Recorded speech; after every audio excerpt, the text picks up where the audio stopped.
देखो hydrogen atom को replace कर देंगे, किससे रिप्लेस करेंगे? हेलोजन से रिप्लेस करेंगे। अब हेलोजन में कौन कौन सा एलिमेंट आ जाएगा? फ्लोरीन, क्लोरीन, ब्रोमीन और आयोडीन, है ना। जैसे मान लो कि यहाँ पर CH4 है और CH4 में से हाइड्रोजन को रिप्लेस कर दिए CHCl3, ये क्या बन गया?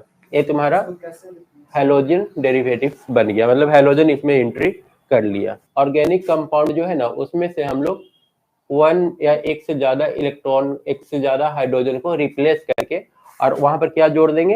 हेलोजन को जोड़ देंगे। अब ये जो रिप्लेसमेंट है ना, दोनों में से हो सकता है, या तो एलिफेटिक हाइड्रोकार्बन का लो या फिर तुम्हारा एरोमेटिक हाइड्रोकार्बन लो, ठीक है ना। तो कोई भी एलिफेटिक हाइड्रोकार्बन या फिर कोई भी एरोमेटिक हाइड्रोकार्बन है, उसमें से उसके हाइड्रोजन को हटाओ और उस हाइड्रोजन की जगह पर क्या जोड़ दोगे? क्लोरीन, फ्लोरीन, ब्रोमीन या फिर आयोडीन, 17वां ग्रुप जो है पीरियोडिक टेबल का, तो वो कन्वर्ट हो जाएगा हेलोजन डेरिवेटिव में, ठीक है। अगर एलिफेटिक में से हटाओगे तो एलिफेटिक हेलोजन डेरिवेटिव बनेगा। अगर एरोमेटिक में से हाइड्रोजन रिप्लेस कर रहे हो तो वो क्या बनेगा? Aromatic hydrogen derivative. जो एलिफेटिक हाइड्रोजन डेरिवेटिव बन रहा है ना, मतलब एलिफेटिक कंपाउंड में से अगर तुम हाइड्रोजन हटा रहे हो, ठीक है। एलिफेटिक और एरोमेटिक क्या है वो आगे हम लोग समझेंगे। कार्बन के आउटर में सेल में 4 इलेक्ट्रॉन होते हैं और चारों इलेक्ट्रॉन हाइड्रोजन के एक एक इलेक्ट्रॉन के साथ मिलकर के बॉन्ड बनाता है। जैसे अगर हम लोग एक कार्बन लेंगे ना, तो यहाँ पर मीथेन बनेगा, चारों तरफ एक एक हाइड्रोजन हम लोग लगा देंगे तब, ठीक है ना। तो अगर एक हाइड्रोजन को तुम रिप्लेस करो तो यहाँ पर एक कार्बन दे सकते हो, यहाँ पर एक हाइड्रोजन आ गया, यहाँ पर एक हाइड्रोजन आ गया और फिर यहाँ पर दे दो इस तरह से। अब जब हमारा हेलोजन डेरिवेटिव बनेगा ना, तो इसी में से कोई एक हाइड्रोजन कट करके साइड हो जाएगा और वहां पर क्या जुड़ जाएगा? क्लोरीन या फिर ब्रोमीन जुड़ जाएगा। यहाँ पर बोल रहा है कि term alkyl halide is used for aliphatic halogen. यहाँ पर देखो सब सिंगल बॉन्ड है, ठीक है। यहाँ पर सारा का सारा क्या है? सिंगल बॉन्ड है। अगर इसमें कहीं पर आकर के हेलोजन जुड़ता है ना, तो उसको ये तो हमारा जो है ना एलिफेटिक हाइड्रोकार्बन है, सब में सिंगल बॉन्ड दिख रहा है, ये एलिफेटिक हाइड्रोकार्बन है। और इसमें से अगर हाइड्रोजन रिप्लेस होता है ना, तो ये क्या बनाएगा? अल्काइल हैलाइड बनेगा। अल्काइल हैलाइड वही हो गया, तो हाइड्रोजन हटाओ और क्लोरीन, फ्लोरीन, ब्रोमीन कुछ भी जोड़ दो तो अल्काइल हैलाइड में कन्वर्ट हो गया हो। हेलोजन उसमें जाकर के लग गया, वो हेलोजन बोलते हैं। वो जो 17वां ग्रुप है ना ऊपर से नीचे तक, उसको हेलोजन बोलते हैं। और इस हाइड्रोकार्बन के हाइड्रोजन को रिप्लेस करके अगर उसको जोड़ देते हो तो हैलाइड कहलाएगा। तो अल्काइल हैलाइड बन गया। एलिफेटिक वाला सारा अल्काइल बनाएगा। और allyl halide is used for aromatic hydrogen derivative. Aromatic हो गया जैसे कि बेंजीन है, बेंजीन में से अगर एक हाइड्रोजन हम लोग हटाएंगे ना, तो वो क्या बनाएगा? एराइल हैलाइड बनाएगा। यहाँ पर हेलोजन एटम एक तरह से फंक्शनल ग्रुप का काम कर रहा है। अब यहाँ पर देखो एलिफेटिक और एरोमेटिक में क्या डिफरेंस है, यहाँ पर और भी ज्यादा क्लियर हो जाएगा। एलिफेटिक कंपाउंड क्या है? Are organic molecule that do not contain any carbon carbon double या ट्रिपल बॉन्ड। यहाँ पर देखो कहीं कार्बन कार्बन के बीच में डबल बॉन्ड है नहीं, यहाँ पर भी कहीं पर डबल बॉन्ड नहीं था। डबल बॉन्ड मतलब इस तरह से कार्ड लाइन ड्रॉ कर दी तो डबल बॉन्ड हो गया। तो ये सारा सिंगल बॉन्डेड रहता है, उसको हम लोग एलिफेटिक कंपाउंड बोलते हैं। और एलिफेटिक कंपाउंड में से अगर हम लोग हाइड्रोजन हटा करके हेलोजन को जोड़ते हैं तो क्या कहलाएगा? अल्काइल हैलाइड, ठीक है। दूसरा है aromatic compound are cyclic molecule that contain alternate single and double bond. इसमें अल्टरनेट सिंगल और डबल बॉन्ड रहेगा, जैसे बेंजीन हम लोग बना रहे हैं। अब इसमें अल्टरनेट हम लोग डबल बॉन्ड देते हैं ना, तब ये बेंजीन बनता है, ठीक है। ये तुम्हारा एरोमेटिक हाइड्रोकार्बन है। और यहाँ पर हम बताया था कि हर कार्बन के साथ 4-4 बॉन्ड दिखना चाहिए। तो यहाँ पर 3 हुआ ना, एक हाइड्रोजन लगा हुआ रहेगा, 3 हुआ, एक हाइड्रोजन, 4 हो गया, ठीक है। अब यहाँ से अगर कोई हाइड्रोजन हम लोग हटा के हेलोजन जोड़ते हैं तो वो किस में चला जाएगा? और तुम्हारा एरोमेटिक वाला ग्रुप में चला जाएगा। और सिंपल वाला जो होता है ना, जैसे यहाँ पर CH3, यहाँ पर कर लो CH3, CH2, CH3, यहाँ पर कहीं डबल बॉन्ड नहीं दिख रहा है ना। समझ में आ गया दोनों में अल्काइल हैलाइड एराइल हैलाइड में अंतर। अल्काइल किससे बना हुआ है? अल्काइल बना हुआ है एलिफेटिक से। एलिफेटिक में क्या होता है? सारा का सारा सिंगल बॉन्ड होता है। एराइल किससे बना हुआ है? एरोमेटिक से। एरोमेटिक में क्या होता है? अल्टरनेट सिंगल और डबल बॉन्ड, ठीक है ना। तो ये 2 चीज हम लोग को याद रखना है, एक अल्काइल हैलाइड, दूसरा एराइल हैलाइड, इन्हीं दोनों के बारे में आगे हम लोग पढ़ेंगे। यहाँ पर और भी फिगर के जरिए समझाया हुआ है। ए एलिफैटिक है, ए एरोमेटिक है। यहाँ पर देखो सब में क्या है, सिंगल सिंगल बॉन्ड है ना। नीचे में क्या है, यहाँ पर बेंजीन है, बेंजीन में देखो अल्टरनेट सिंगल और डबल बॉन्ड, इसमें भी अल्टरनेट सिंगल और डबल बॉन्ड, इसमें सिंगल और डबल बॉन्ड, ये सारा एरोमेटिक के अंदर आ जाएगा। डिफरेंस क्लियर हो गया ना? ठीक है, समझ में आ गया इतना। उसके बाद एक क्लासिफिकेशन ऑफ हैलोजन। हैलोजन को हम लोग कितने तरीके से बांट सकते हैं, तो बांटने का अलग अलग तरीका है। सबसे पहले on the basis of nature of carbon atom, carbon atom किस तरह से ज्वाइंट है ना, उस बेसिस पर पहला बांट सकते हैं। और दूसरा on the basis of number of halogen atom, कितने हैलोजन एटम ज्वाइंट है, 1 क्लोरीन ज्वाइंट है कि 2 क्लोरीन ज्वाइंट है या फिर 3, इस तरह से। तो पहला वाला देखो on the basis of nature of carbon atom, carbon atom के आधार पर कितने तरीके से इसको अलग अलग बांट सकते हैं। एक तो यहीं पर दिख रहा है जो हम लोग एलिफैटिक वाला का अलग नाम दिए, एरोमेटिक वाला का अलग नाम दिए। तो बांटने का देखो, कार्बन के आधार पर बांटोगे तो 3 तरीके से हम लोग बांट सकते हैं। पहला प्राइमरी, सेकेंडरी और टर्शियरी हैलाइड के रूप में, है ना। अगर प्राइमरी कार्बन से जुटा हुआ रहेगा तो प्राइमरी बोलेंगे, सेकेंडरी से जुड़ा हुआ है तो उसका कुछ और नाम देंगे, टर्शियरी में कुछ और। दूसरा है विनाइलिक और एलाइलिक डेरिवेटिव, ये विनाइलिक और एलाइलिक क्या है हम लोग आगे देखेंगे। तीसरा है हेलो अल्केन और हेलोरीन। हेलो अल्केन हो गया तुम्हारा एलिफैटिक वाला, और हेलोरीन हो गया एरोमेटिक वाला, जिसमें अल्टरनेट डबल बॉन्ड ये सब रहता है। अब इसका एग्जांपल देख लो प्राइमरी, सेकेंडरी और टर्शियरी का। तो यहाँ पर देखो कार्बन है, अकेला डायरेक्ट कार्बन से जुड़ा हुआ है तो इसको 1 डिग्री या फिर प्राइमरी बोलेंगे। यहाँ पर देखो ए वाला कार्बन एक कार्बन से जुटा हुआ है तो प्राइमरी बोलेंगे। ए वाला कार्बन 2 से जुड़ा हुआ है ना, 2 ठो ब्रांच कार्बन है। ए वाला कार्बन देखेंगे जिसे ब्रोमीन या फिर हैलाइड ग्रुप जिसे जुटा हुआ है ना, उस कार्बन को देखेंगे कि वो कितने कार्बन से जुड़ा हुआ है। Halide group fluorine, chlorine, bromine, iodine, 17वां ग्रुप। अब ये जैसे यहाँ पर ब्रोमीन है ना, देखो कि ब्रोमीन वाला कार्बन कितने कार्बन से जुड़ा हुआ है। 1 से जुड़ा हुआ है, प्राइमरी हो गया। 2 से जुड़ा हुआ है, सेकेंडरी हो गया। यहाँ पर 3 गो से जुड़ा हुआ है तो टर्शरी हो गया। सेम कहानी यहाँ पर है। यहाँ पर जो कार्बन है, ठीक है, 1 से जुड़ा हुआ है, इस कार्बन से डायरेक्टली एक ही को जुड़ा हुआ है ना, तो इसको 1 डिग्री। यहाँ पर देखो एक कार्बन यहाँ, एक कार्बन यहाँ, 2 ठो जुड़ा हुआ है कार्बन। जिस कार्बन से ए ब्रोमीन जुड़ा हुआ है वो कार्बन 2 कार्बन के साथ अटैच है, इसको 2 डिग्री। यहाँ पर देखो इस ब्रोमीन को एक, ये जो कार्बन है ना 1 2 3, जैसे ये 2 डिग्री वाला ऊपर जो है सेकेंडरी में, इससे ऊपर वाला फिगर ए वाला, हाँ तो सर एक इधर से H2C है, H3C, हाँ इधर से, एक ऊपर से H3C, हाँ तो 3 वाला नहीं वैसे नहीं, CH3 तुम एक तो ग्रुप मतलब इसको ऐसे नहीं पढ़ोगे कि H3 और C है, ठीक है ना। इसको फिगर जो इसका जो बनेगा ना वो इस टाइप से बनेगा। वो तो 3 इसमें जुड़ अटैच है, जैसे 1 2 कार्बन और यहाँ पर ब्रोमीन जुड़ा हुआ था ना, ठीक है, और एक और कार्बन ऊपर में था, ठीक है। अब तुमको क्या करना है, 4 तो बॉन्ड बनाना है ना सब में, इस तरह का ये ओरिजिनल कंपाउंड ऐसा बनेगा। यहाँ पर एक रहेगा ऊपर, एक तो यहाँ पर, ठीक है। तो अब इस कार्बन को देखो कितने कार्बन से जुड़ा हुआ है, 1 2 डिग्री हो गया। अच्छा हाँ, मेन सेंटर कार्बन ये है। हाँ, ब्रोमीन जिससे जुड़ा हुआ है ना वो वाला देखेंगे कि कितने कार्बन से अटैच है। अब यहाँ पर एक होता है, अब इसमें देखो मान लो कि एक तो यहाँ पर है और यहाँ पर ब्रोमीन जुड़ा हुआ है, तो एक कार्बन यहाँ, एक कार्बन यहाँ, एक कार्बन यहाँ, ये सब कार्बन ही है, ठीक है ना। अब यहाँ पर 3 हाइड्रोजन जोड़ सकते हो, इसमें 2 बॉन्ड ऑलरेडी बना हुआ है, 2 को और जोड़ सकते हो 4 करने के लिए। यहाँ पर 2 बॉन्ड ऑलरेडी है, 2 और, तो इसके साथ देखो इस कार्बन के साथ क्या जुड़ा हुआ है, 3 गो ना, ये 3 डिग्री हो गया। 1 2 3, ये तीनों इस कार्बन से जुड़ा हुआ है। तो सेंटर कार्बन से देखना कितना जुड़ा हुआ है, उसको ऐड नहीं करना, सेंटर कार्बन ना उसको ऐड नहीं करना है, यही तो कार्बन है, यही तो 3 डिग्री है, इसीलिए इसका 3 डिग्री नाम दे रहे हैं। तो पहला वाला तो ठीक है, प्राइमरी, सेकेंडरी और टर्शियरी वाला। दूसरा है विनाइलिक और एलाइलिक डेरिवेटिव, कब इसको विनाइलिक बोलेंगे और कब एलाइलिक बोलेंगे। तो विनाइलिक का देखो यहाँ पर the halogen derivative are called vinylic और allylic derivative if the halogen atom is attached to vinyl और एलाइल ग्रुप। अब विनाइल ग्रुप और एलाइल ग्रुप क्या है, तो यहाँ पर सबसे पहले एलाइलिक हैलाइड देखते हैं। यहाँ पर देखो दोनों में जो डिफरेंस है ना, यहाँ पर जो क्लोरीन होता है ना बिनाइल वाला में, वो उस कार्बन के साथ अटैच होता है ना जिसके साथ डबल बॉन्ड लगा हुआ हो। यहाँ पर जो हैलोजन वाला ग्रुप है, क्लोरीन फ्लोरीन ब्रोमीन जो भी है, वो उस कार्बन से अटैच होता है ना जिसके बगल में डबल बॉन्ड हो।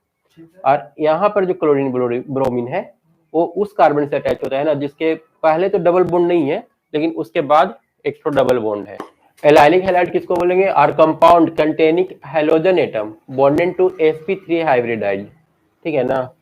Carbon atom next to carbon carbon double bond. इसमें यहाँ पर जो कार्बन है ना, इसमें sp3 कैसे जानेंगे? sp3 का आने का मतलब है ना कि टोटल यहाँ पर 4 बॉन्ड होना चाहिए। अगर 4 बॉन्ड दिख रहा है ना तो उसको हम लोग बोलेंगे कि वो एलाइलिक हैलाइड है। अब यहाँ पर देखो एक बार काउंट करो इसको। यहाँ पर तुम्हारा कार्बन है, एक तो ए हो गया, इधर एक हाइड्रोजन रहेगा और इधर एक हाइड्रोजन रहेगा। 1 2 3 4 सेपरेट सेपरेट बॉन्ड है, इसको बोलते हैं sp3। यहाँ पर देखो इस कार्बन को 1 2 और एक तो यहाँ पर हाइड्रोजन, 4 बॉन्ड तो कंप्लीट हो गया। इसको बोलेंगे sp2 हाइब्रिडाइजेशन। 1 2 3, हाँ, इसको एक काउंट करेंगे। हाँ 1 2 3 ही वन सर। हाँ 3 ही तो हुआ, इसलिए तो sp2 बोल रहे हैं। यहाँ पर 4 था ना, sp3 इसलिए बोल रहे थे। 1 2 3 इधर 4 नीचे, ठीक है, तो जहां पर sp3 रहेगा ना उसका नाम देंगे एलाइलिक हैलाइड, और जहां पर sp2 रहेगा उसका नाम क्या देंगे? Vinylic halide. और एक तो बेंजीन वाला होता है उसको बेंजालिक हैलाइड बोलते हैं। यहाँ पर हाइब्रिडाइजेशन क्या रहेगा? sp3 रहेगा। यहाँ पर देखो बेंजीन है, बेंजीन के बाद एक कार्बन जुटा हुआ है, इसमें एक क्लोरीन, ठीक है, फिर एक ऊपर हाइड्रोजन है एक नीचे हाइड्रोजन, दो वो है ना। यहाँ पर H2 जो लिखा हुआ है वो इस तरह से ज्वाइंट रहेगा ना, तो इस केस में हम लोग क्या बोलेंगे? यहाँ पर हाइब्रिडाइजेशन sp3 हो रहा है, टोटल 4 हो गया ना, तो sp3 हो गया, इसको हम बेंजाइलिक हैलाइड बोलेंगे। ये सारा जो नया नया 4-5 नाम है ना, इसको बस थोड़ा सा ध्यान रखना है। यहाँ 3 नया नाम दिखा और 2 तो पीछे था। तो इसमें डिफरेंशियल पूछ लेंगे या फिर स्ट्रक्चर बनाएंगे? 11th में तो डायरेक्ट पूछेगा कि एलाइलिक बिनाइलिक हैलाइड क्या है, उसका एग्जांपल दो। ये पार्ट हो गया 11 का। और 12th में ये पूछेगा कितना टाइप का मतलब ये होता है हैलाइड। यहाँ पर देखो जो क्लोरीन एटम एडेड है डबल बॉन्ड के जस्ट बगल वाला के साथ एडेड है, तो देखो डबल बॉन्ड के जस्ट बगल में रहेगा तो उसका नाम क्या देंगे? Vinyl chloride. और ये यहाँ पर जो क्लोरीन है ना, एक ऐसे उल्टा हो गया है, CH2CH, ये बीच में लिखा गया है, क्लोरीन इसके साथ कनेक्टेड रहेगा लास्ट वाला कार्बन के साथ, ठीक है, तो उसका नाम क्या देंगे? एलाइलिक देंगे। यहाँ पर डबल बॉन्ड है, यहाँ पर क्या रहेगा? इसको देखो इस तरह से होना चाहिए, CH2 डबल बॉन्ड CH, इसका 2 2 4 पूरा हो गया, इसका 2 1 3 1 4 हो गया, फिर यहाँ पर CH और इस कार्बन के साथ एक तो L जुटा हुआ रहेगा, 4 बॉन्ड इसका भी कंप्लीट हो गया, sp3 हाइब्रिडाइजेशन हो गया, इसलिए एलाइल क्लोराइड हो गया। क्लियर है ये सारा? उसके बाद है हैलो अल्केन और हैलोरिन, तीसरा वही था ना, 2 पार्ट हो गया, थर्ड पार्ट था वो, फर्स्ट हो गया, सेकंड हो गया और ये हो गया थर्ड पार्ट। हैलो अल्केन या फिर हैलोरिन, इसको किसका कब बोलेंगे कि हैलोरिन या फिर हैलो अल्केन है? If halogen atom is attached to aliphatic chain it is called aliphatic halogen compound या फिर हैलो अल्केन। अगर एलिफैटिक के साथ, वो जो तुम पूछ रहा था ना कि सब में अगर सिंगल बॉन्ड ही रहेगा तो क्या बोलेंगे उसको? तो उसको हैलो अल्केन बोलेंगे। और अगर बेंजीन जैसे रिंग के साथ कनेक्टेड रहेगा एरोमेटिक हैलोजन कंपाउंड। यहाँ पर ये तो तुम्हारा एलिफैटिक वाला के साथ कनेक्टेड है, यहाँ पर X, ये ध्यान रखना है एरोमेटिक चेन के साथ नहीं कनेक्टेड है, X, हाँ, ये एलिफैटिक के साथ कनेक्टेड है, ऊपर वाला में कनेक्टेड है, यहाँ पर एरोमेटिक वाला में कनेक्टेड है, डायरेक्ट जो रिंग है ना उसके साथ X कनेक्टेड है। तो ऊपर वाला क्या बोलेंगे? हैलो अल्केन, और इसको क्या बोलेंगे? हैलोरिन बोलेंगे। मतलब 7-8 इस तरह का नया नया नाम हो गया है। चलो, तो ये तो हो गया मतलब कार्बन के आधार पर कि कार्बन कहाँ पर है, अब किस तरह से उसके साथ कनेक्टेड है। और दूसरा हो गया on the basis of number of halogen atom, कितने हैलोजन एटम है ना, फिर इसको हम लोग अलग अलग बांट सकते हैं। तो इसमें 2 पार्ट में इसको बांटा गया है, एक mono, di, tri and tetra halogen derivative. Mono नाम से ही पता चल रहा है कि एक क्लोरीन लगा होगा तो मोनो, 2 लगा होगा तो डाई। और दूसरा ए है जेमिनल डाइहेलाइड या वेसिनल डाइहेलाइड या फिर ए डाई हाइड्रोजन डेरिवेटिव। 3 तरह का इसमें नाम आता है, ठीक है। एक क्लोरीन के आधार पर ही है, 1, 2 या 3 क्लोरीन लगा हुआ है तो कब ए नाम देंगे और कब ए नाम देंगे। तो सबसे पहले देखो मोनो डाई ट्राई वाला, ये वाला में क्या है, मोनो है, मोनो हाइड्रोजन डेरिवेटिव, एक हाइड्रोजन क्लोरीन लगा हुआ है। यहाँ 2 लगा हुआ है तो डाई हाइड्रोजन डेरिवेटिव हो गया। यहाँ 3 लगा हुआ है ट्राई हाइड्रोजन डेरिवेटिव हो गया। और यहाँ 4 लगा हुआ है तो टेट्रा हाइड्रोजन डेरिवेटिव, ठीक है। फर्स्ट टाइप हो गया। सेकंड वाला में ए इंपॉर्टेंट है, जेमिनल डाइहेलाइड। अब यहाँ पर कहाँ पर सेम ए वाला देखो CHCl2, एक ही कार्बन एटम पर दोनों क्लोरीन लगा हुआ है। इसका स्ट्रक्चर अगर फिगर बनाएंगे तो कैसा बनेगा, क्या था, CH3 कार्बन दे दिए, यहाँ पर एक एक हाइड्रोजन दे दिए,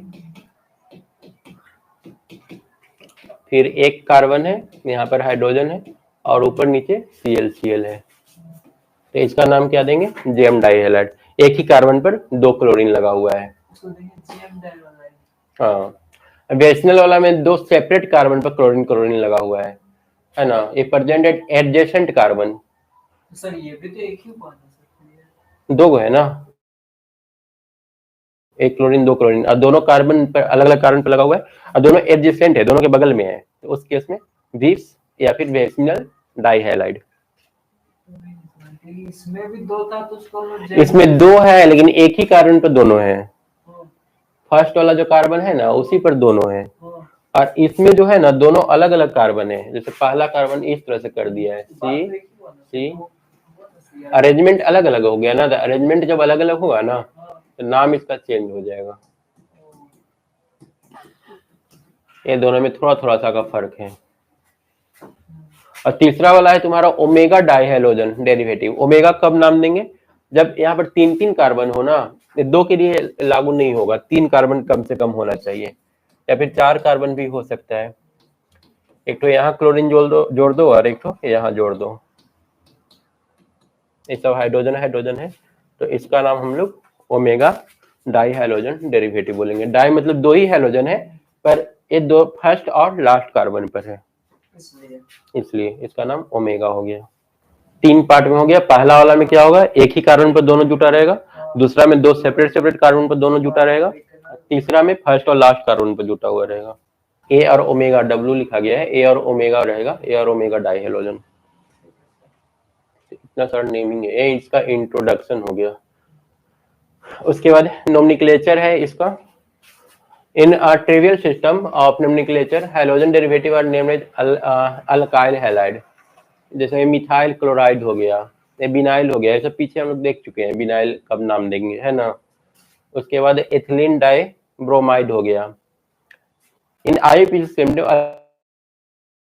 alkyl halide are named as a haloalkane and aryl halide is halorine। ठीक है, एराइल हैलाइड को हम लोग क्या IUPAC में लिखते हैं, हेलोरीन बोलते हैं, और अल्काइल हैलाइड को हैलोअल्केन बोलते हैं। मतलब एलिफेटिक वाला को हैलोअल्केन बोलेंगे IUPAC नेम में, और जो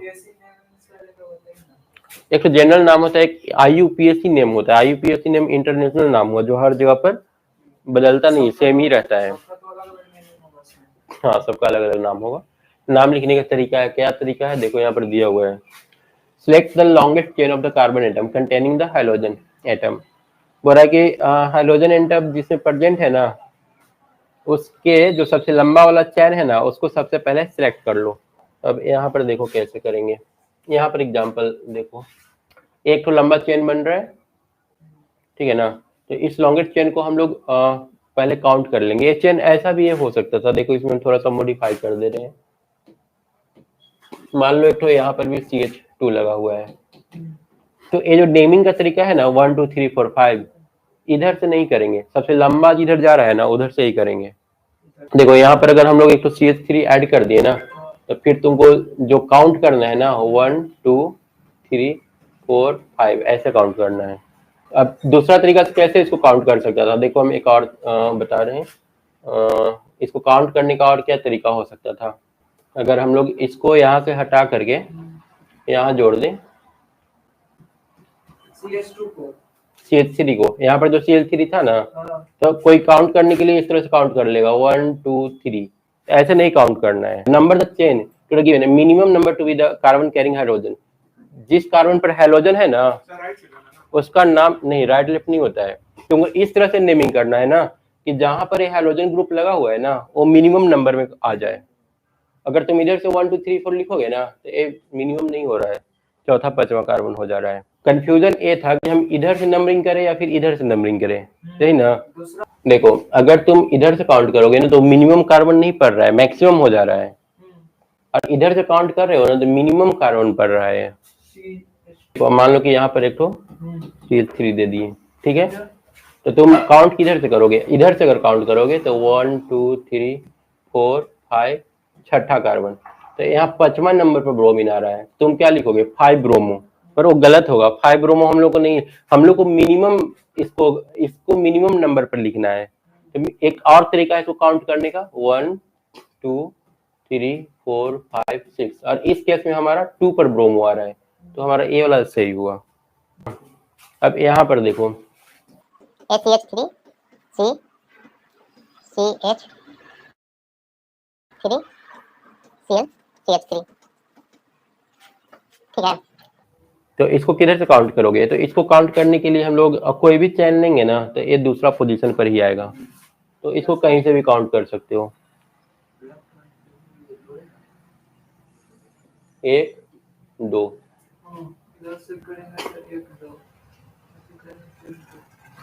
सर एक कहाँ से लेना है, लेफ्ट बीच वाला से लेना क्या है? इसमें कहीं से भी ले सकते हो।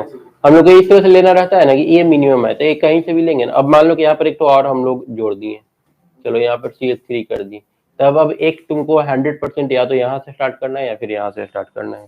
इधर से एक नहीं ले सकते हो अब, क्योंकि इधर से लोगे तो फिर ये तीसरा नंबर पर चला जाएगा, ठीक है। हमको इसको मिनिमम पोजीशन पर रखना है बस, Cl को कि C को? इस Cl को, Cl को। इसको मिनिमम नंबर पर रखना है, ठीक है। यहाँ पर एक तो Cl छूटा हुआ है और Cl यहाँ पर लिख दिए हैं, इसका नाम यहाँ पर लिखा हुआ है, ठीक है ना। तो एक ही कार्बन है तो इसमें तो 1 ही दोगे। एक ही कार्बन पर दो ठो ब्रोमीन एटम लगा हुआ है, Br और Br, ठीक है। और उसके बाद एक हाइड्रोजन इधर है, एक हाइड्रोजन इधर है, तो इसका नाम क्या दोगे 1,1 डाइब्रोमो। एक ही कार्बन पर दो ठो ब्रोमीन लगा हुआ है तो डाइब्रोमो, और एक किससे बना हुआ है मीथेन से, तो डाइब्रोमो मीथेन।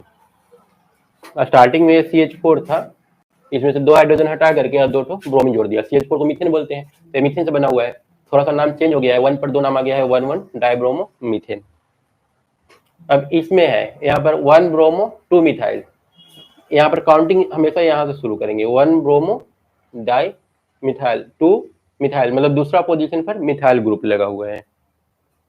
यहाँ से नहीं करोगे कि 1 मिथाइल 2 ब्रोमो, ऐसे गलत हो जाएगा। देखना होगा, हाँ, इसको मिनिमम पर रखना है। उसके बाद ये बेंजीन है तो बेंजीन नाम जोड़ देंगे, डाइमिथाइल बेंजीन, यहाँ पर बेंजीन लिखा हुआ है, 1 ब्रोमो डाइमिथाइल बेंजीन।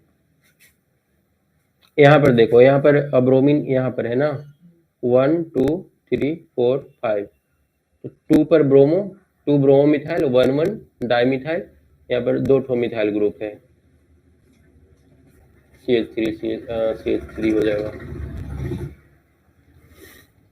तो 2 ब्रोमो 1,1 डाइमिथाइल, फिर साइक्लोपेंटीन, 5 गो था तो साइक्लोपेंटीन उसका नाम हो गया। तो हेलोल के नाम से ही पता चल रहा है इसमें एक तो हाइड्रोजन कोई लगा हुआ रहेगा ना। These are the compounds in which only one halogen atom is attached to the alkyl chain. ये alkyl chain है, CnH2n+1 ये क्या है, alkyl chain है। देखो Cn की जगह पर हम 1 लेते हैं, तो 1 n की जगह पर 1 अगर रखोगे तो CH3 और यहाँ पर X। अगर C2 लोगे तो H हो जाएगा, 2 और 2 4 और 1 5 X। ये तुम्हारा फंक्शनल ग्रुप है, मतलब मीथेन था पहले से, CH4 था पहले से, यहाँ से एक हाइड्रोजन हटा है और हट करके हाइड्रोजन कुछ ऐड हो गया, CH3 या फिर आयोडीन कोई आकर के ऐड हो गया। फंक्शनल ग्रुप क्या होता है, फंक्शनल ग्रुप जैसे मान लो तुम्हारा OH हो गया, एक अल्कोहल का फंक्शनल ग्रुप है, CHO हो गया, COOH हो गया, X हो गया। X हम लोग हाइड्रोजन के लिए यूज कर सकते हैं, करते हैं। हाँ, X के अंदर आएगा तुम्हारा फ्लोरीन, क्लोरीन, ब्रोमीन, आयोडीन, ये सारा। तो ये सारा फंक्शनल ग्रुप होता है, जो कि एक मिथाइल ग्रुप है, अल्काइल ग्रुप है, ठीक है ना। इस अल्काइल ग्रुप में आकर के अगर अटैच हो जाता है, इसमें से कोई अटैच होता है, तो उसको हम लोग क्या बोलेंगे, मोनो हेलो अल्केन बोलेंगे। चलो, मोनो हेलो अल्केन समझ में आ गया, मतलब कि अल्केन में से एक हाइड्रोजन हटेगा और उसमें आकर के एक्स का फंक्शनल ग्रुप जुड़ जाएगा, ठीक है ना। हाँ, अल्काइल चेन में इसका फंक्शनल ग्रुप ऐड हो जाएगा। उसके बाद नेक्स्ट है नेचर ऑफ सी और एक्स बॉन्ड। कार्बन और एक्स के बीच का जो बॉन्ड बनता है ना, उसका नेचर किस टाइप का होता है। क्योंकि देखो, अभी हम लोग जो चैप्टर पढ़ने वाले हैं ना, जैसे मान लो कि हाइड्रोजन का फॉर्मेशन, तो ये बहुत कुछ डिपेंड करता है सी और एक्स के बीच का जो बॉन्ड है ना, उस पर। तो यहाँ पर अगर हम लोग देखें ना, तो एक्स जो है ना, वो इलेक्ट्रोनेगेटिव एलिमेंट है, ठीक है। इसके पास काफी, और ये तुम्हारा, इसके पास 4 इलेक्ट्रॉन दिखाई देगा। दोनों के बीच अगर डिफरेंस अगर देखेंगे ना, तो काफी ज्यादा मतलब डिफरेंस आ जाता है। There is a large difference in electronegativity of halogen atom and carbon, है ना। कार्बन के आउटर शेल में जहाँ 4 इलेक्ट्रॉन है, वहीं पर ये जो हैलोजन है उसके आउटर शेल में 7 इलेक्ट्रॉन हो जाता है। तो ये थोड़ा सा हल्का पॉजिटिव और ये हल्का निगेटिव। इसके पास इलेक्ट्रॉन ज्यादा है ना, इलेक्ट्रॉन ज्यादा है हैलोजन के पास, है ना। कार्बन और जब एक्स हैलोजन क्लोरीन, इसके बीच जब बॉन्ड बनेगा ना, तो इसके पास इलेक्ट्रॉन का क्लाउड ज्यादा होता है, तो ये हल्का डेल्टा निगेटिव होता है और ये हल्का पॉजिटिव होता है, डेल्टा पॉजिटिव। वो चीज यहाँ पर दिखा रहा है। The carbon atom of the halogen derivative acquires partial positive charge, इसमें थोड़ा सा पॉजिटिव चार्ज आ जाएगा, और हैलोजन एटम जो है वो पार्शियल, हल्का उसमें क्या आ जाएगा, निगेटिव चार्ज आ जाएगा। Hence the CX bond is polar in nature। तो इस मॉडल होता है, एक प्लस क्यू होता है, एक माइनस क्यू होता है, और दोनों एक डी डिफरेंस से सेपरेट रहता है। तो वही कंडीशन यहाँ पर बन रहा है, इसलिए बोलते हैं कि ये पोलर, ये इसका जो नेचर है ना, पोलर है। This polar nature of halogen derivative is responsible for their high reactivity, और इसी की वजह से ये क्या होता है, बहुत ज्यादा रिएक्टिव भी होता है पोलर नेचर की वजह से। ये पॉजिटिव वाला को अपनी तरफ अट्रैक्ट करते रहेगा, ये निगेटिव वाला एलिमेंट को अपनी तरफ हमेशा अट्रैक्ट करते रहेगा। अब बनाने का सबसे पहले तरीका, कैसे कैसे इसको हम लोग बना सकते हैं। तो मेनली बनाने का ये जो 5 तरीका है यहाँ पर लिखा हुआ है। पहला, हेलोजिनेशन ऑफ अल्केन। जो अल्केन रहेगा उसको हम लोग हेलोजिनेशन, मतलब हलाइड्स, क्लोरीन, फ्लोरीन, ब्रोमीन, ये सबसे डायरेक्ट रिएक्शन करवा करके और बनाएंगे। दूसरा है addition of halogen acid to alkene. Halogen acid को हम लोग अल्कीन में ऐड कर देंगे, अल्कीन में डबल बॉन्ड रहता है, वहां पर इसको हेलोजन एसिड में डाल देंगे ना, तो ये इस तरह का हैलाइड फॉर्म हो जाएगा। तीसरा है substitution of OH group of alcohol. Alcohol के साथ इसका रिएक्शन करवाएंगे ना, तो उसका जो OH ग्रुप है अल्कोहल वाला, वो हट करके अलग हो जाएगा, और देखेंगे आगे हम लोग कैसे वो होता है। उसके बाद है बोरोडाइन हैंड्सडिकर मेथड, आगे देखेंगे किस तरह से काम करता है। और लास्ट वाला है हैलाइड एक्सचेंज मेथड। इसमें क्या होता है, पहले से हैलाइड ही होता है, जैसे मान लो कि CH3Cl है, एक्सचेंज में क्या करेंगे ना कि हम लोग इस क्लोरीन को चेंज कर देंगे या फिर आयोडीन से, तो वो कहलाता है हैलाइड एक्सचेंज मेथड। तो ये 5 तुमको याद रखना है प्रिपरेशन वाला में। उसके बाद ऐसे ही 5-6 हम लोग को प्रॉपर्टी, केमिकल प्रॉपर्टी इसका मिलेगा, फिर ये चैप्टर खत्म हो जाएगा। तो एक एक करके देख लो कैसे होता है 5 का डिस्क्रिप्शन। पहला है हेलोजिनेशन ऑफ अल्केन। हेलोजिनेशन कैसे होता है ये, तो यहाँ पर देखो RH एक तो मतलब अल्केन है, जैसे कि CH3 में हम लोग एक तो H जोड़ दिए, CH4, ये RH की जगह है, इसको रिएक्शन करवाया गया X2 के साथ। तो यहाँ पर क्या हुआ, ये वाला हाइड्रोजन यहाँ से ब्रेक होकर के और एक तो X के साथ मिल गया HX, बाकी क्या बच गया, बाकी बच गया CH3 और X। तो इस तरह से एक तो हैलाइड का फॉर्मेशन हो गया। यहाँ पर लिखा हुआ है this reaction take place in the presence of heat और लाइट। यहाँ पर या तो हीट या फिर लाइट का रिक्वायरमेंट होता है। And follow the radical mechanism. Free radical mechanism क्या है वो हम लोग नेक्स्ट स्लाइड में देखेंगे, ठीक है ना। The reaction looks like this. इसमें रिमेंबर दैट में क्या लिखा है, iodination occur only in the presence of oxidising agent.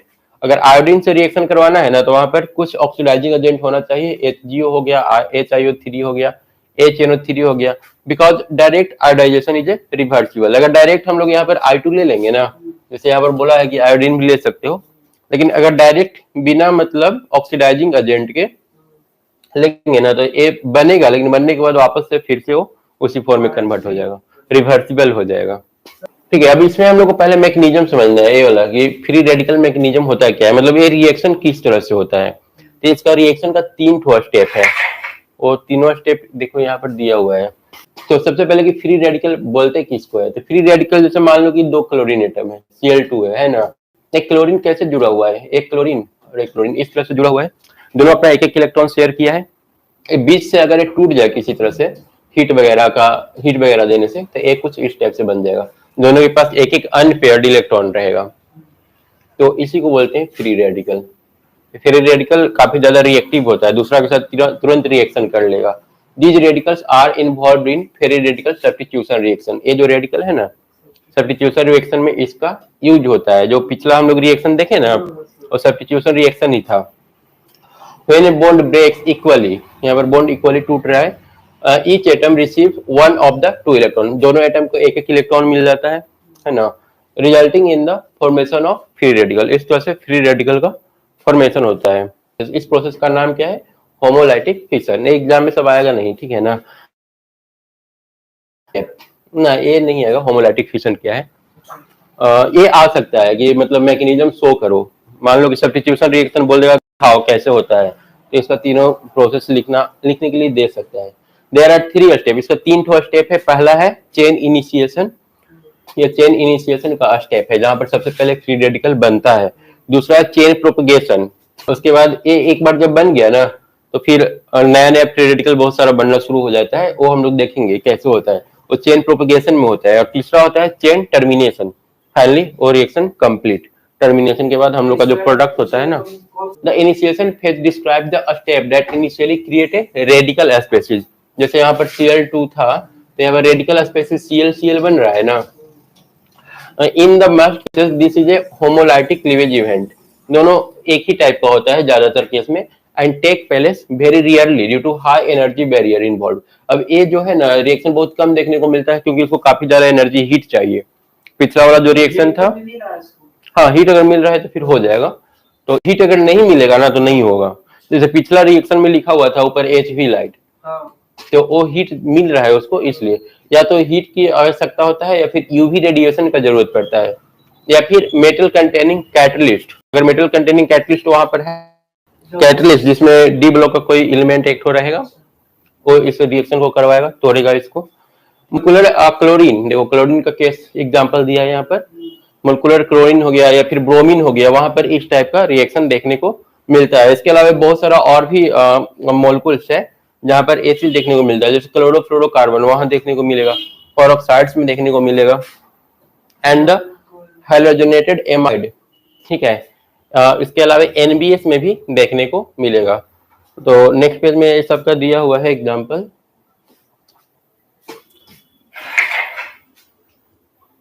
देखो यहाँ पर क्लोरीन का दिखाया है, यहाँ पर ROOR, यहाँ पर बीच से ब्रेक हो रहा है, ठीक है ना। यहाँ पर देखो, यहाँ पर NBR, N और BR दो अलग अलग पार्ट में, NBS इसी को बोलते हैं, के पास आ जाता है। अब ये क्या करेगा, ये जा करके दूसरा मोलिक्यूल को तोड़ने की कोशिश करेगा, इसी को हम लोग प्रोपगेशन फेज बोलते हैं। प्रोपगेशन फेज में क्या करेगा पहले समझ लो क्या करेगा, उसके बाद पढ़ते हैं इसको। देखो X डॉट ए को मान लो कि पहले से बन गया है ना, बनने के बाद ए इस पर अटैक करेगा, अटैक करके इस RRRC, ये एक कंपाउंड है, इस पर ये अटैक करके इसको तोड़वा देगा, तोड़वाएगा तो यहाँ पर C, ये वाला जो है ना हाइड्रोजन तो अलग हो गया, हाइड्रोजन इसके साथ अटैच हो गया XH, और यहाँ पर एक तो ए फ्री रेडिकल बनकर के तैयार हो गया। इस डबल बॉन्ड पर अटैक करके इन दोनों को अलग अलग सेपरेट कर दिया, एक के साथ अटैच हो गया और एक को फ्री रेडिकल में कन्वर्ट कर दिया। यहाँ पर भी एक एग्जांपल दिखाया हुआ है, इसको भी समझ लो। पहले क्लोरीन था, ब्रेक हुआ, ब्रेक होने के बाद दोनों के पास एक एक इलेक्ट्रॉन आ गया, मतलब एक फ्री रेडिकल बन गया है। अब एक फ्री रेडिकल क्या किया, यहाँ पर एक फ्री रेडिकल जाकर के अटैक किया CH3H पर अटैक किया, तो यहाँ पर एक तो HCl बन गया और फिर एक CH3 फ्री रेडिकल बनकर के तैयार हो गया। अब HCl3 फ्री रेडिकल फिर से जाकर Cl2 पर अटैक करेगा, है ना, तो एक ब्रांच बन गया, क्या बन गया यहाँ पर Cl3CH3 और एक तो Cl फ्री रेडिकल, है ना।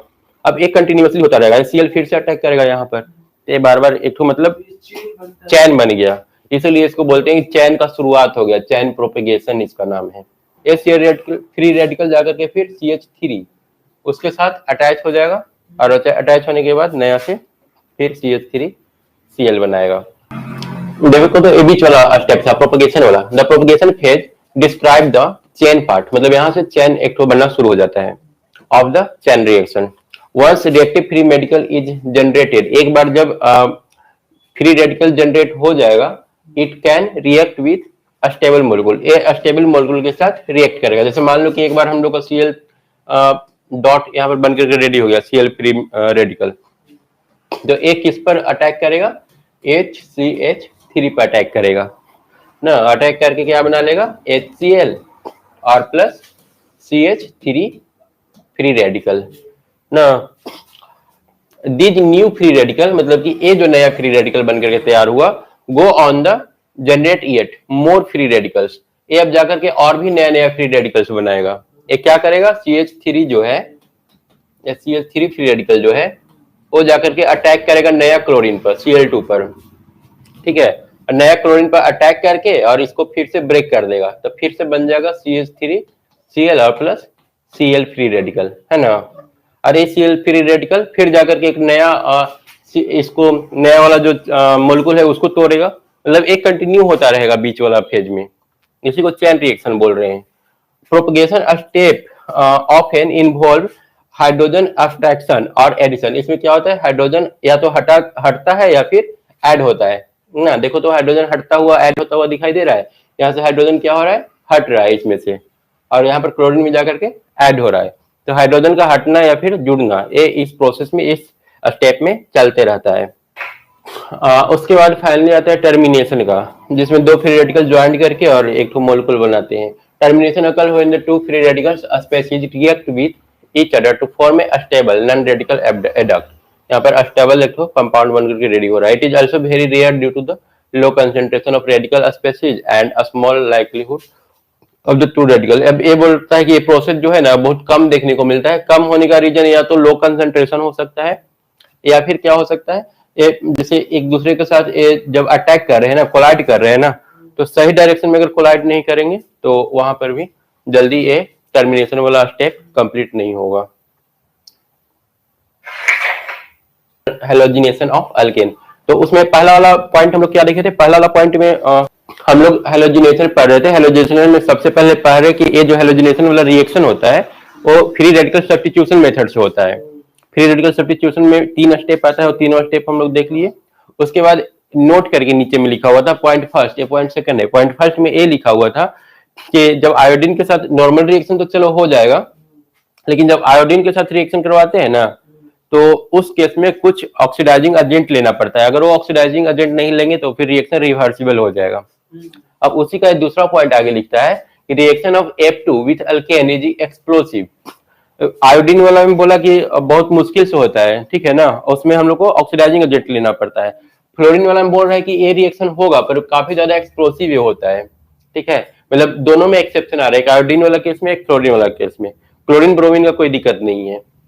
Explosive therefore fluoride are generally prepared by halogen exchange method. तो अगर फ्लोराइड बनाना होगा ना तो हम लोग क्या करेंगे, हैलोजन एक्सचेंज मेथड यूज करेंगे, जहां पर ब्रोमीन या फिर क्लोरीन को रिप्लेस करके या तो आयोडीन या फिर हम लोग फ्लोरीन ऐड कर देंगे वहां पर। बोल रहा है कि in presence of light and trace of peroxide allylic bromination take place. मतलब एलाइलिक ब्रोमिनेशन अगर इसमें ब्रोमीन ऐड करना हुआ ना तो ये हम लोग किसके प्रेजेंस में कर सकते हैं, लाइट करवाना होगा, ब्रोमीन के साथ रिएक्शन करवाना होगा तो लाइट के प्रेजेंस में और एनबीएस के प्रेजेंस में ये हम लोग करवा सकते हैं। इसका पहला जो टॉपिक था ना वो खत्म हो गया। ये तुम्हारा एनबीएस का स्ट्रक्चर दिया हुआ है। बी वाला आज करें कल करें,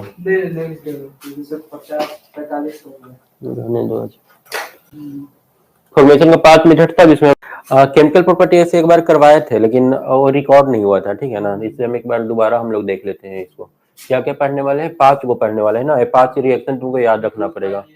nucleophilic substitution reaction, reduction, reduction मतलब क्या, एडिशन ऑफ हाइड्रोजन ना, एडिशन ऑफ हाइड्रोजन।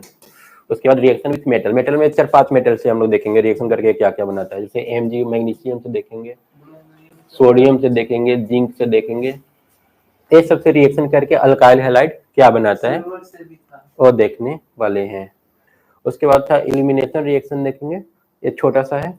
उसके बाद फीडर क्राफ्ट, ये भी इजी है। ज्यादा हम लोग को ध्यान देना है इस पर, जिसमें 4 एग्जाम्पल कम से कम मिलेगा, और एक इस पर ध्यान देना है, इसमें 4 ठो मेटल मिलेगा और सब में अलग अलग चीज बनाता है, तो याद रखने में थोड़ा सा समय लगेगा उसको। चलो सबसे पहले न्यूक्लियोफिलिक सब्स्टिट्यूशन देखो। सबसे पहले न्यूक्लियोफाइल किसको बोलेंगे, है ना। न्यूक्लियोफाइल वो चीज होता है ना, देखो एक फाइल होता है, एक फोबिक होता है, ठीक है ना। फाइल मतलब अट्रैक्शन, फोबिक मतलब कि उससे दूर जाना चाहता है। तो इसका मतलब न्यूक्लियोफाइल, न्यूक्लियोफाइल मतलब कि न्यूक्लियस को ये अट्रैक्ट करेगा, जहां पर इसको पॉजिटिव चार्ज दिखेगा ना उसको अपने तरफ खींच लेगा। अब जब इसका रिएक्शन होता है ना तो किस तरह से होता है, यहाँ पर दे रखा है, अरे देखो न्यूक्लियोफिलिक में ये जब ब्रेक होगा ना तो ए प्लस और ए माइनस, हम लोग इस पार्ट को न्यूक्लियोफाइल बोलते हैं। न्यूक्लियोफाइल में 2 चीज याद रखना है, एक ये न्यूक्लियस को अट्रैक्ट करेगा अपने तरफ, और दूसरा न्यूक्लियोफाइल मतलब इस पर निगेटिव चार्ज रहेगा, ठीक है। तो निगेटिव चार्ज है हम पहचान लिया आसानी से, लेकिन न्यूक्लियोफाइल है। ये अब अटैक करने वाला है न्यूक्लियस को, न्यूक्लियस को अट्रैक्ट करेगा। अब यहाँ पर देखो ये 2 पार्ट है, एक ब्रोमीन, ब्रोमीन पर माइनस चार्ज, कार्बन पर प्लस, क्योंकि ये इलेक्ट्रोपॉजिटिव, इसमें ये नॉर्मल होता है, ये इलेक्ट्रोनेगेटिव होता है। ब्रोमीन हैलाइड ग्रुप जो होता है ना इलेक्ट्रोनेगेटिव होता है। तो ए प्लस, प्लस मतलब न्यूक्लियस इसके पास है, तो ये चीज क्या करेगा, इसको अट्रैक्ट करेगा, इसको अपने साथ चिपका लेगा। CH3CO देखो इसको अपनी तरफ खींच लिया, खींच करके उसके साथ ज्वाइंट हो गया। यही होता है न्यूक्लियोफिलिक रिएक्शन। मतलब कि न्यूक्लियोफिलिक रिएक्शन में एक न्यूक्लियोफाइल होगा और वो जाकर के उसके अगल बगल में जहां भी न्यूक्लियस दिखेगा ना उसके साथ वो अटैच हो जाएगा, अटैच होकर रिएक्शन करेगा। अब देखो अब इसको पूरा पढ़ते हैं क्या है। व्हेन मिथाइल हैलाइड या फिर primary alkyl halide, methyl halide को इग्नोर भी करेंगे तो इसको हम लोग याद रख सकते हैं। Primary alkyl halide react with sodium ethoxide, ये सोडियम इथोऑक्साइड याद रखना है, ये तुम्हारा पूरा सोडियम इथोऑक्साइड है। तो अल्काइल हैलाइड इसको हम लोग इथाइल बोल सकते हैं या फिर अल्काइल हैलाइड बोलो, क्योंकि ये वाला अल्काइल ग्रुप है। अल्काइल ग्रुप में हम क्या क्या बताए थे, ये तुम्हारा CH3C2H5 ये सारा अल्काइल ग्रुप कहलाता है। सर आप लोगों को पिछले क्लास में बोल रहे थे कि मिथाइल हैलाइड और प्राइमरी हैलाइड दोनों एक ही नाम हुआ। और इसमें बोले थे कि अल्काइल हैलाइड का एक पार्ट है मिथाइल हैलाइड। देखो 2 टर्म यहाँ पर यूज हुआ है, एक मिथाइल हैलाइड यूज हुआ है और एक अल्काइल हैलाइड यूज हुआ है। हाँ प्राइमरी अल्काइल हैलाइड। तो ये जो अल्काइल हैलाइड के अंदर है ना ये सारा आता है। मिथाइल इसका एक बच्चा समझ लो कि हो गया, इथाइल भी हो सकता है, मीथेन, इथेन, प्रोपेनाइल हो जाएगा, ये 3 हम लोग यूज करें तो यहाँ पर ये लोग इथाइल यूज किया है। यहाँ पर लिखा क्या है मिथाइल, तो कोई जरूरी नहीं है कि मिथाइल रहेगा, तो हम लोग मिथाइल वर्ड ना यूज करके ए वाला वर्ड यूज करेंगे तो ए ज्यादा सही होगा। क्योंकि जब हम लोग ए यूज कर रहे हैं ना तो उसके अंदर ए आ जा रहा है, लेकिन जब ए यूज करेंगे ना तो इसके अंदर फिर ए नहीं आएगा। जैसे इसके अंदर ए सब आ रहा है तीनों, लेकिन इसके अंदर ए नहीं आएगा। अल्काइल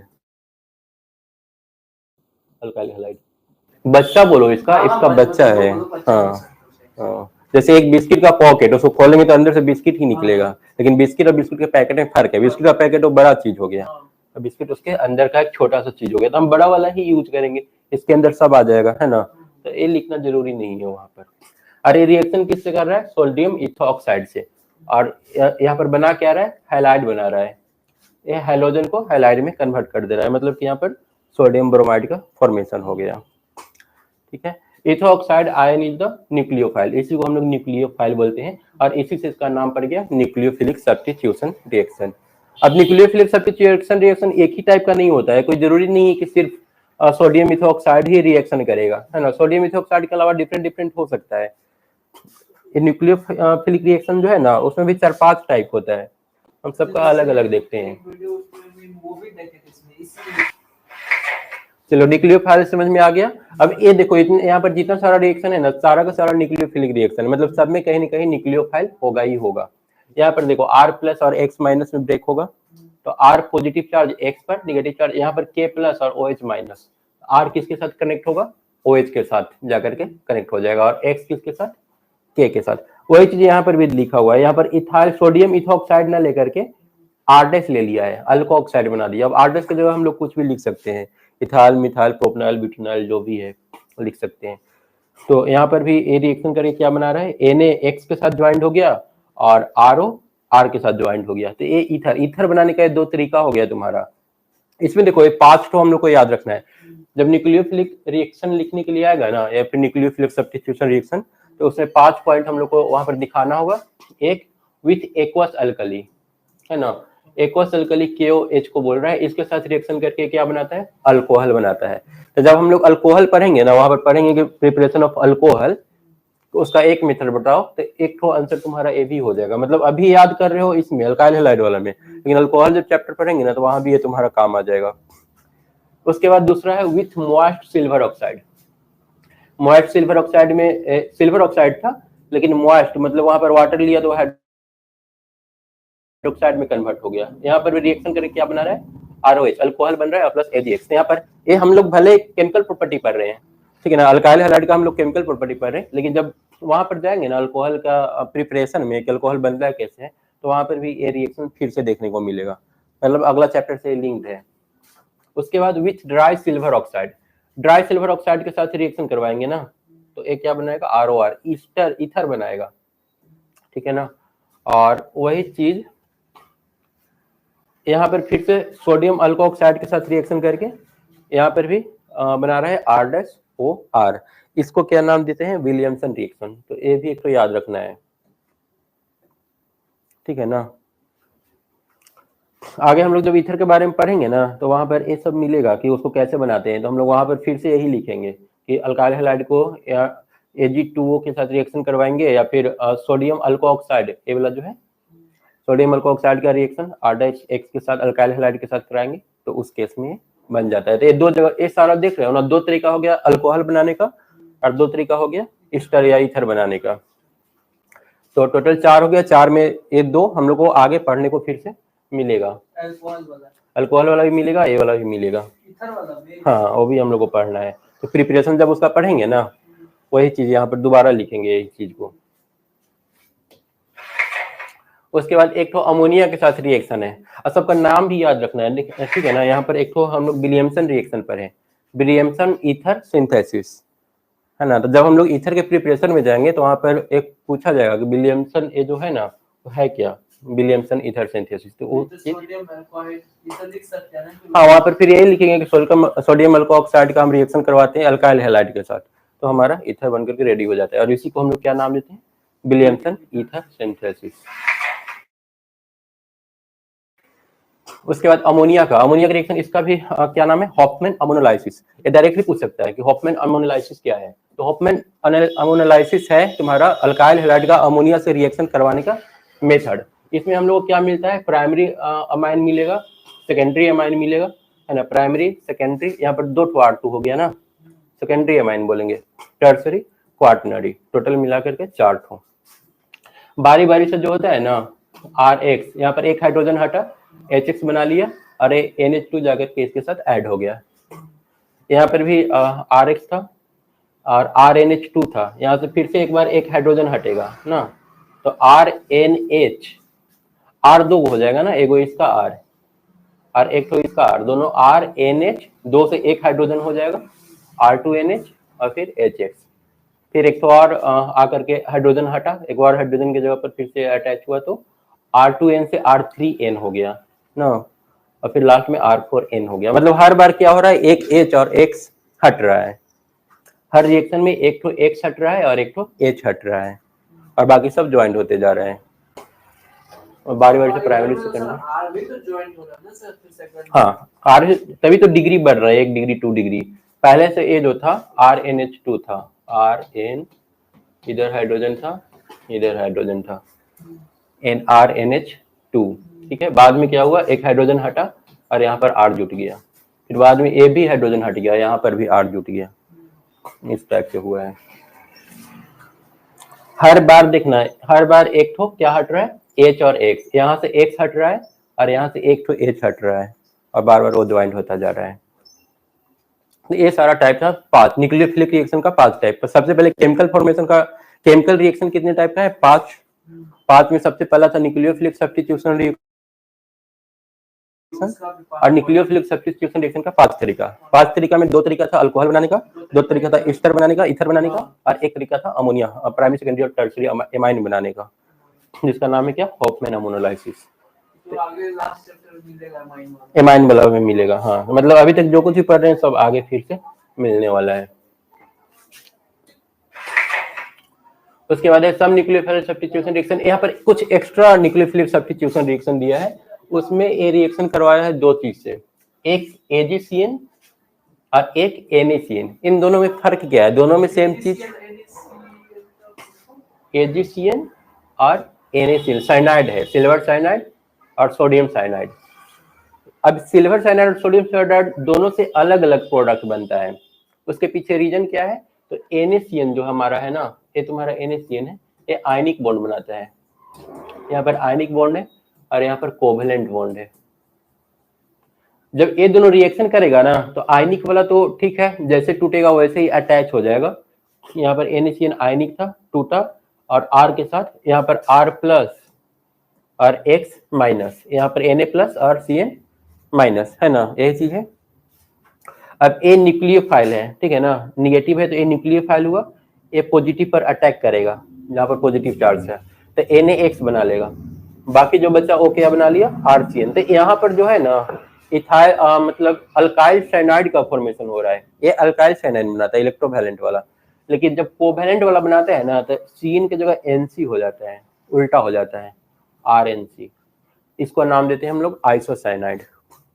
डबल बॉन्ड बनता है। हाँ, यहाँ पर डबल बॉन्ड और एक ठो एरो दिया हुआ रहेगा, कोऑर्डिनेट बॉन्ड भी बनाता है।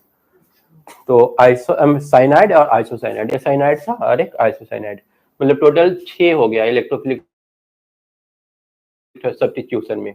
2 अल्कोहल बनाने का मेथड था, 2 एस्टर बनाने का मेथड था, तीसरा 1 डिग्री 2 डिग्री एमाइन बनाने का मेथड था, और चौथा हम लोग का साइनाइड और आइसोसाइनाइड बनाने का मेथड था। ये 6 याद रखेंगे हम लोग। अगर मान लो केमिकल रिएक्शन लिखने के लिए आता है तो सबसे पहला लिखेंगे, पहला के अंदर 6 गो नहीं तो कम से कम 2 से 3 तो मतलब लिखना ही पड़ेगा। जब इलेक्ट्रोफिलिक सब्स्टिट्यूशन लिखोगे तो 2-3 एग्जांपल देना पड़ेगा एटलीस्ट। उसके बाद आ जाओ, अभी और भी है सम न्यूक्लियोफिलिक सब्स्टिट्यूशन रिएक्शन। 6 के बाद 7 नंबर है with RCOOAG।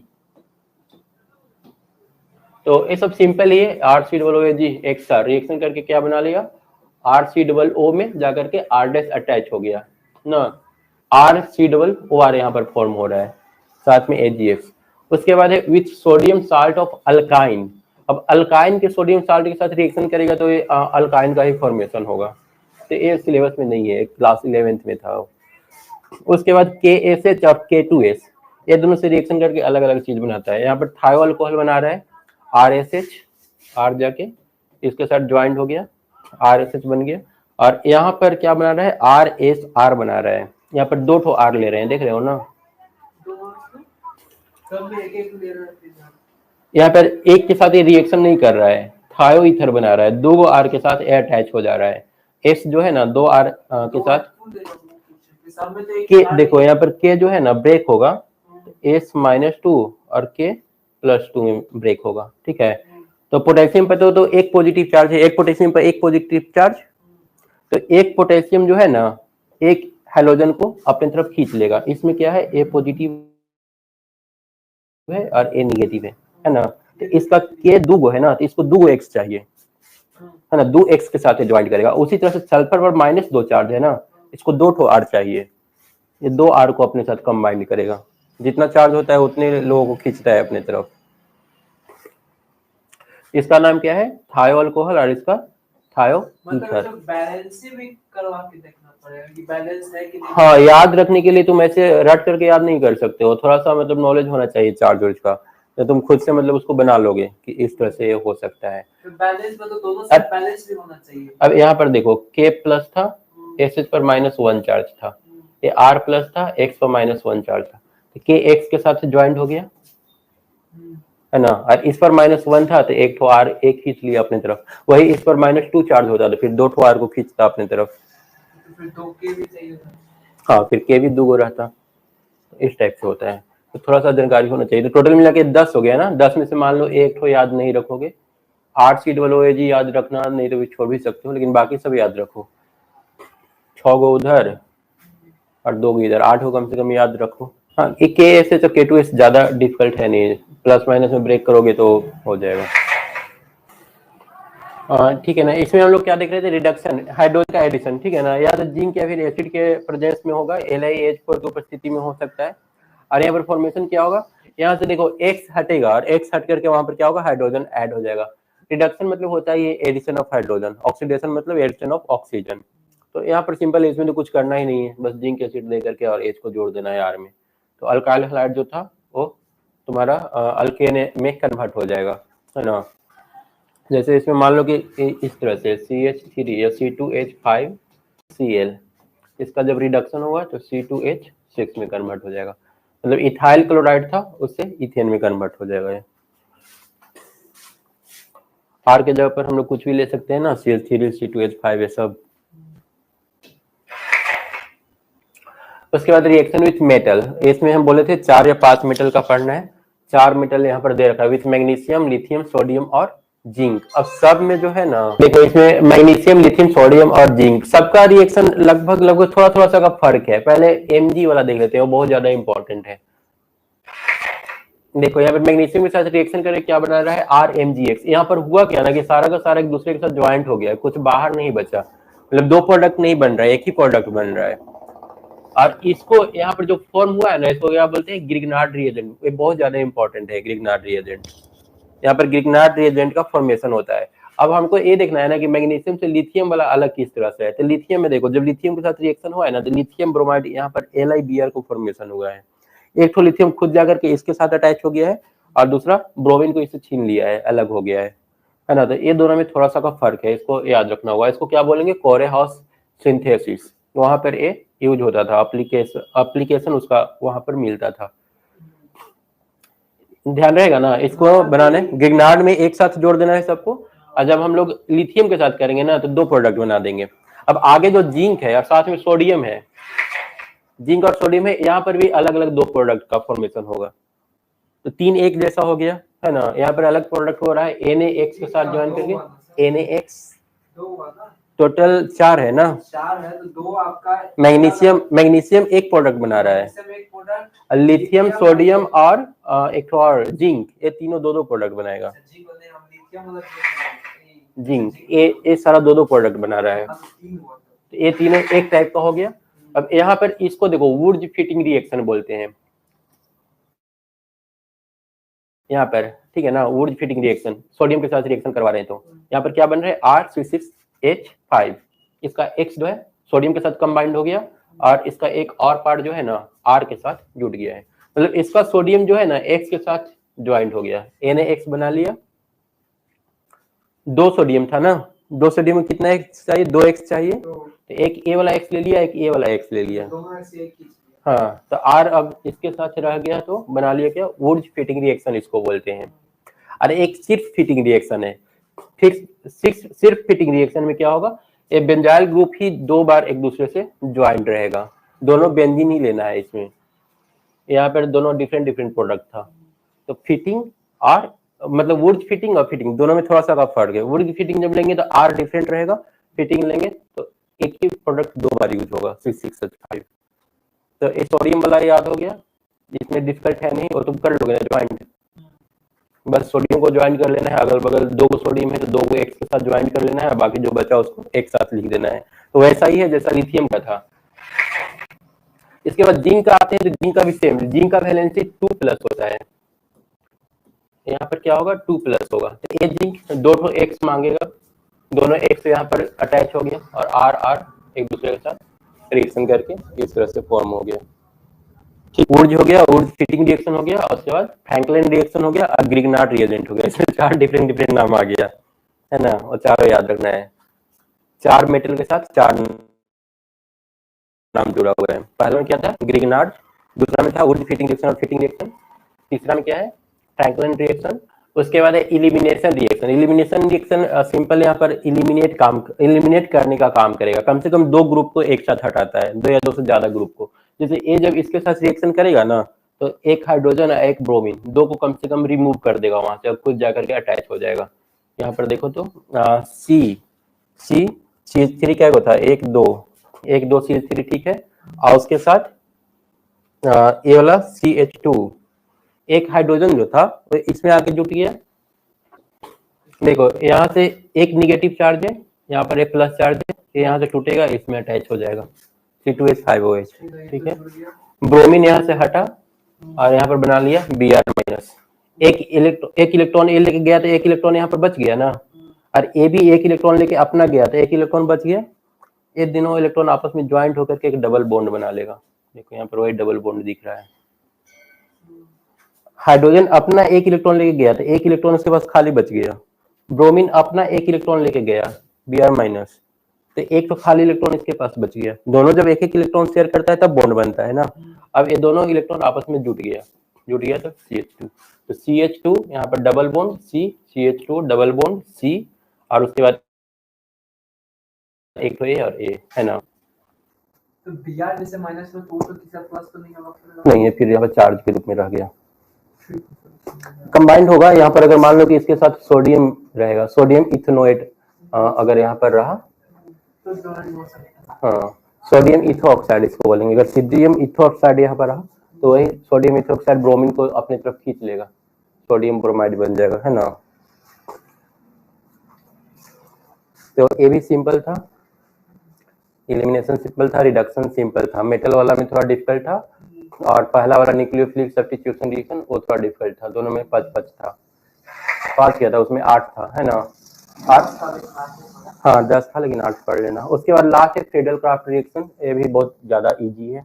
Alkyl benzene are the product, यहाँ पर प्रोडक्ट क्या बन रहा है, अल्काइल बेंजीन। ये बेंजीन था, बेंजीन इसके साथ रिएक्शन किया, एक हाइड्रोजन यहाँ से हटेगा, हाइड्रोजन हट के X के साथ ज्वाइन कर लेगा HX, और इसका जो R है वो इसके साथ ज्वाइन कर लेगा। ये एक्चुअल में यहाँ पर क्या है, कार्बन है। एक्चुअल में यहाँ पर कार्बन है, इस तरह से बॉन्ड बना हुआ है, और 2 हाइड्रोजन है यहाँ पर। एक हाइड्रोजन इसके साथ ज्वाइन हो लेगा HX, और ये R है ना, इसके जगह पर आ जाएगा, वही R यहाँ पर दिख रहा है। अच्छा, तो C डबल बॉन्ड H है, CH2 है, ये यहाँ पर C रहेगा, CH अल्टरनेट होता है ना, CH और एक डबल बॉन्ड होता है C। बेंजीन का स्ट्रक्चर, बेंजीन का स्ट्रक्चर डबल बॉन्ड देखिए, सिंगल ही बॉन्ड देख रहा हूं, इस तरह से होता है। तो यहाँ पर 1 2 3 एक हाइड्रोजन है, यहाँ पर 1 2 हाइड्रोजन रहेगा, यहाँ 1 हाइड्रोजन रहेगा, 1 2 3 4, 1 2 3 4, ये बेंजीन का स्ट्रक्चर होता है। 1 2 3 4, सब में तो एक हाइड्रोजन रहा है, इसमें भी एक ही होगा, 1 2 3 4 है ना। अब उसी में से एक हाइड्रोजन को ये हटा देगा और वहां पर R जाकर के ज्वाइन हो लेगा। ये हाइड्रोजन हट करके HX बना लेगा। जैसे यहाँ पर ब्रेक होगा ना तो A+ और A-, और RX जो है तुम्हारा R+ और X-, तो C के साथ A वाला टर्म जुटेगा। नहीं, कुछ गलती हो रहा है ना। C के साथ तुम्हारा A पर माइनस होगा और इस पर प्लस चार्ज होगा, तब जाकर के X H के साथ रिएक्शन करेगा और R C के साथ। ठीक है ना, यहाँ पर प्लस होगा, यहाँ माइनस होगा। यहाँ पर इलेक्ट्रॉन रिवॉल्व करते रहता है, तो इलेक्ट्रॉन का ज्यादा यहाँ पर ये रहेगा पॉसिबिलिटी होने का। इस पर डेल्टा माइनस, इस पर डेल्टा प्लस, तो माइनस वाला के साथ प्लस ज्वाइंट होगा। हाँ,